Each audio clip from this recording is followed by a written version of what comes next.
तो अब जो हमारा नेक्स्ट टॉपिक है उसका नाम है एवोल्यूशन ऑफ कंप्यूटर। तो देखिए, सबसे पहले जो हमारा कंप्यूटर जो आपको देखने को मिला था वो था हमारा अबेकस, ठीक है। लेकिन ये आज के टाइम का हमारा मॉडर्न अबेकस है। जो स्टार्टिंग में जितने भी कंप्यूटर्स बनाए गए थे वो कैलकुलेशन पर्पस के लिए बनाए गए थे। स्टार्टिंग में जो हमारा कंप्यूटर बना था उसमें कैलकुलेशन होती थी, उसमें एडिशन और जो सब्ट्रैक्शन है वो किया जाता था। तो जो अबेकस था वो 500 BC में इंट्रोड्यूस किया गया था, ठीक है। और इससे क्या कहते हैं, कैलकुलेशंस होती थी, ठीक है। अब देखिए, जो हमारा मॉडर्न अबेकस है कुछ इस तरीके से दिखाई देता है। यहाँ पर ये कुछ ये यहाँ पे ये छोटे छोटे से डॉट्स होते हैं और ये कुछ बिट्स होती हैं, ठीक है। ये हमारी जितनी आपको नज़र आ रही हैं ये बिट्स होती हैं, तो इनकी मदद से ही कैलकुलेशन की जाती हैं। फिर उसके बाद 1642 में पैस्कलिन नाम का जो कंप्यूटर वो आया था, वो कुछ इस तरीके से दिखाई देता है। और यूट्यूब पे आप देख भी सकते हैं कि ये किस तरीके से इसका यूज़ किया जाता था। ये जो कंप्यूटर था ये मैकेनिकल कैलकुलेटर था, ठीक है ना। ब्लेज पैस्कल ने इसको इन्वेंट किया था, ठीक है। और इसीलिए इसको नाम दिया गया था पैस्कलिन। और ये क्या करता था, ये एडिशन कर लेता था, सब्ट्रैक्शन ऑफ 2 नंबर्स, ठीक है। 2 नंबर्स की एडिशन, सब्ट्रैक्शन और मल्टीप्लिकेशन भी वो कर लेता था और डिवीज़न भी वो कर लेता था, ठीक है। फिर उसके बाद आया था 1834 में एनालिटिकल इंजन। ये था, ये कुछ इस तरीके नज़र आता था। तो इसके बारे में भी आप यूट्यूब पे देख सकते हैं, बहुत ही बढ़िया तरीके से वर्क करता था। हाँ, ये काफ़ी हैवी था और ये भी कैलकुलेशन के लिए ये यूज़ होता था, ठीक है। लेकिन ये काफ़ी ज़्यादा मतलब काफ़ी हैवी जो कैलकुलेशन होती थी ना, ये उनके लिए ये यूज़ होता था। और ये बनाया गया था बाय चार्ल्स बेबेज। ये चार्ल्स बेबेज के द्वारा बनाया गया था। ये रही उनकी फ़ोटो, ठीक है। तो इसमें जो भी इंफॉर्मेशन, जो भी नंबर्स वगैरह होते थे वो पुट किए जाते थे, तो उसके बाद ये डाटा प्रोसेस करके देता था। फिर उसके बाद 1890 में आया था टेबुलेटिंग मशीन। ये इस तरीके की होती थी और इसमें जो कैलकुलेशन होती थी, ठीक है ना, अगर उनको हमें स्टोर कर रखना है तो वो पेजेस पे कुछ इस तरीके के वो डॉट वगैरह बना देता, मतलब कुछ नंबर लिखे होते थे और वो कुछ वो डॉट डॉट डॉट डॉट वो बना देता था। अगर उसको स्टोर कर, मतलब उस इंफॉर्मेशन को स्टोर करके अगर रखना है तो, ठीक है। तो इस मशीन का नाम क्या था, टेबुलेटिंग मशीन, जो कि बनाया गया था बाय हरमन। और ये जो होता था ना, इसे हम बोलते थे पंच्ड कार्ड। क्या बोलते थे इसको हम, पंच्ड कार्ड। तो पंच्ड कार्ड में डाटा को स्टोर करके रखा जाता था। फिर उसके बाद आया था हमारा ये टर्निंग मशीन, जो कि आया था 1937 में। ये कुछ इस तरीके की होती थी, ठीक है। और ये पहली प्रोग्रामेबल मशीन थी, ठीक है, जो काफ़ी जो कॉम्प्लेक्स प्रॉब्लम होती थी ये उनको सॉल्व करती थी, ठीक है ना। और ये बनाया गया था बाय एलन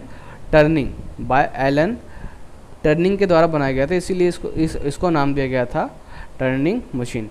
और इसमें भी क्या होता था कि अगर आपको डाटा स्टोर कर रखना है तो वहाँ पर आपको पंच्ड कार्ड का यूज़ करना पड़ेगा। फिर उसके बाद काफ़ी, मतलब आप रियल में बोल सकते हो कि जो आज के टाइम पे हम कंप्यूटर यूज़ करते हैं ना, वो कंप्यूटर बनाया गया था। लेकिन वो कंप्यूटर काफ़ी बड़े होते थे, मतलब वो इतने बड़े होते थे कि वो पूरे एक रूम के बड़े, मतलब एक रूम के बराबर होते थे। जो उसका, जिसे आप CPU बोलते हैं, वैसे उसको CPU नहीं बोलते हैं, जो मतलब जो कैबिनेट होता है ना, जो उसका कैबिनेट होता है वो काफ़ी, मतलब एक रूम में आता था, काफ़ी बड़ा। देखिए, ये देखिए, जो उसका CPU होता है ना, CPU पता हो एक रूम में होता था। और उसको ठंडा करने के लिए, मतलब जो उस रूम को ठंडा करने के लिए वहाँ पे मतलब काफ़ी सारी मशीनें लगाई जाती थी, क्योंकि टेम्परेचर काफ़ी ज़्यादा हाई हो जाता था, ठीक है। और इसका नाम भी कुछ अजीब व गरीब था, ADVA से। मतलब ये बनाया गया था जॉन वॉन के द्वारा, जॉन वॉन न्यूमान, ठीक है, ये उनके द्वारा बनाया गया था। और ये एक ऐसा कंप्यूटर था जो कि प्रोग्रामिंग के थ्रू काम करता था। अब प्रोग्रामिंग क्या होती है, प्रोग्रामिंग में हम कोडिंग वगैरह यूज़ करते हैं। जैसे अगर आपने नहीं सुना तो मैं आपको बता देता हूँ।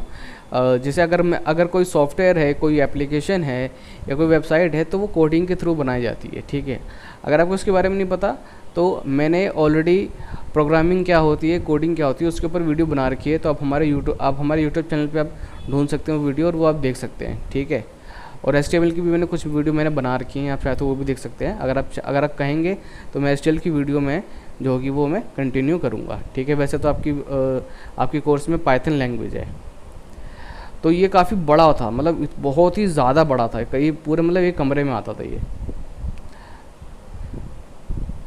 बाकी तो ये हमारा रजिस्टर था। हाँ, अब देखिए ये होते हैं हमारे ट्रांजिस्टर होते थे, ठीक है। पहले तो ये कुछ वैक्यूम ट्यूब की तरह होते थे, काफ़ी बड़े बड़े होते थे। फिर ये छोटे छोटे फॉर्म में आने लग गए। ये आज के टाइम पे ये छोटे छोटे फॉर्म में आते हैं, ठीक है। ये हमारे जो सिस्टम यूनिट होता है, देखिए जब भी मैं बोलूँ सिस्टम यूनिट तो समझ जाना कि मैं बात कर रहा हूँ पूरे कंप्लीट कैबिनेट की, ठीक है। मैं बार बार मैं ये नहीं बताऊँगा मैं आपको कि जो तुम्हारा कैबिनेट है हम उसको CPU नहीं बोलते हैं, ठीक है। अगर आप कंप्यूटर साइंस के स्टूडेंट हैं, आपको पता होना चाहिए कि CPU बस एक छोटी सी चिप होती है जो कि हमारे सिस्टम यूनिट के अंदर लगती है, ठीक है। 1947 में जो हमारे ट्रांजिस्टर होते थे वो कुछ इस तरीके से होते थे, ठीक है। लेकिन फिर वो चेंज हो गए, फिर वो IC की फॉर्म में आ गए, जिसकी फुल फॉर्म होती थी इंटीग्रेटेड सर्किट। क्या होती थी? इंटीग्रेटेड सर्किट, ठीक है। और ये काफ़ी छोटे से होते थे।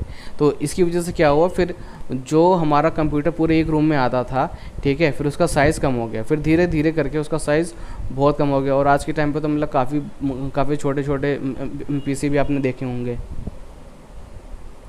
देखिए कितना बड़ा होता था ये, देखिए ये पूरा ये एक कंप्यूटर है, बताइए, सोचिए। जो उसकी सेंट्रल प्रोसेसिंग यूनिट होती थी काफ़ी बड़ी होती थी उसकी जो। हाँ, लेकिन ये है कि जो उसकी अर्थमेटिक और जो लॉजिकल पावर होती थी वो भी काफ़ी बड़ी होती थी। और उस टाइम पे ना, जो देखिए उस टाइम पर जो पहला हमारा जो मेमोरी कार्ड आया था वो करीब शायद 1.5 से 2 MB का था। और वो समझ लीजिए एक अलमारी के बराबर था, एक अलमारी के बराबर, सोचिए कितना बड़ा था। और आज के टाइम पे आप देखिए 1 TB के आपको मेमोरी कार्ड इतनी छोटी सी मिल जाती है, छोटी सी। लेकिन सोचिए उस टाइम पे 2 MB का मेमोरी कार्ड एक अलमारी के बराबर। अब यहाँ पर इन्होंने एक जो कंप्यूटर था, ठीक है ना, जो हमारा फर्स्ट बाइनरी प्रोग्रामेबल कंप्यूटर था, उसका नाम क्या था? Electronic numerical integrator computer. क्या नाम था? इलेक्ट्रॉनिक न्यूमेरिकल इंटीग्रेटर कंप्यूटर, ठीक है। और during 1970s large scale integration of electronic circuits allowed integration of complete CPU on a single chip. फिर 1917 के बाद क्या हुआ कि जो हमारी LSI थी, यानी कि जो हमारी ICs थी ना, ठीक है, वो हमारी छोटे छोटे फॉर्म में आने लग गई। तो उसकी वजह से क्या हुआ, जो हमारी CPU था, CPU जो पहले काफ़ी बड़े रूम में आता था, वो धीरे धीरे करके उसका साइज़ वो छोटा होने लगा, ठीक है। तो फिर जो कंप्यूटर का साइज़ था वो भी हमारा छोटा होने लगा, और उसको असेंबल करना भी फिर ईजी होने लगा। फिर 1980 के आसपास IBM ने पहला जो PC था, ठीक है, मतलब पहला जो पर्सनल कंप्यूटर था वो उन्होंने लॉन्च करा था, ठीक है।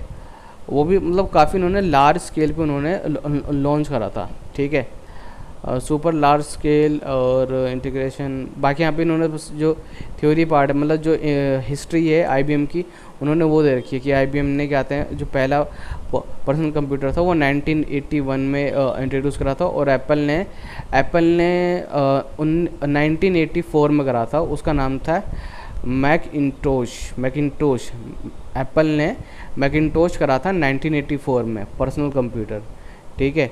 अब फिर धीरे धीरे करके जो पर्सनल कंप्यूटर की जो पॉपुलैरिटी थी वो बढ़ने लग गई, ठीक है। तो स्टार्टिंग में जब हमारा पहला पर्सनल कंप्यूटर आया था ना, तो उसके अंदर माउस नहीं था, जो कीबोर्ड होता था ना, कीबोर्ड की मदद से ही कंप्यूटर का यूज़ किया जाता था। और करीब 1985 के आसपास ही हमारा वर्ल्ड वाइड वेब की ग्रोथ हुई थी। जो टिम बर्नर थे, उन्होंने 1981 के आसपास उन्होंने फर्स्ट उन्होंने वेबसाइट उन्होंने लॉन्च करी थी, क्योंकि उस टाइम पे डाटा शेयर करने में काफ़ी दिक्कत होती थी। तो जो टीम बर्नर हैं आप उनके बारे में भी आप ऑनलाइन आप पढ़ सकते हैं। बाकी यहाँ पे और कुछ नहीं है। हाँ, आर्टिफिशियल इंटेलिजेंस के बारे में आपको थोड़ा बता देता हूँ। देखिए कि अब आर्टिफिशियल इंटेलिजेंस अब आ चुका है मार्केट में, बहुत से बच्चों को अभी नहीं पता होगा। देखिए आर्टिफिशियल इंटेलिजेंस का मतलब क्या है। जिस तरीके से हम सोचते हैं, हम इंसान हम सोचते हैं, ठीक है, हम अपने हिसाब से हम डिसीजन लेते हैं, कभी हम इमोशनल हो जाते हैं, गुस्सा हो जाते हैं। बट सोचिए अगर अब जो मशीन है, मशीन इंसानों की तरह वो सोच नहीं पाती है, ठीक है, इसलिए वो इसीलिए क्या कहते हैं वो अगर हम उसको गलत इंस्ट्रक्शन देते हैं तो वो तो क्या करता है, वो उस काम को भी वो करता रहता है, ठीक है। लेकिन अगर आप सोचो, अगर हम मशीन के अंदर अगर हम इमोशन डाल दें तो क्या होगा। तो अगर जब भी हम मशीन के अंदर कोई इमोशन डालते हैं, मतलब इस तरह का कोई प्रोग्राम हम डालते हैं, तो उसे बोलते हैं हम आर्टिफिशियल इंटेलिजेंस। और ये मार्केट में आ चुका है, उससे रिलेटेड बहुत सारे कोर्सेज आ चुके हैं, ठीक है। तो आप इसको कर सकते हैं, बड़ा मज़ा आएगा, ठीक है। मतलब प्रोग्रामिंग और जो कंप्यूटर साइंस है ना, उसे सीखने में बहुत ही ज़्यादा मज़ा आएगा। बस इतना ही है। बस नेक्स्ट वीडियो में बात करेंगे कंप्यूटर मेमोरी।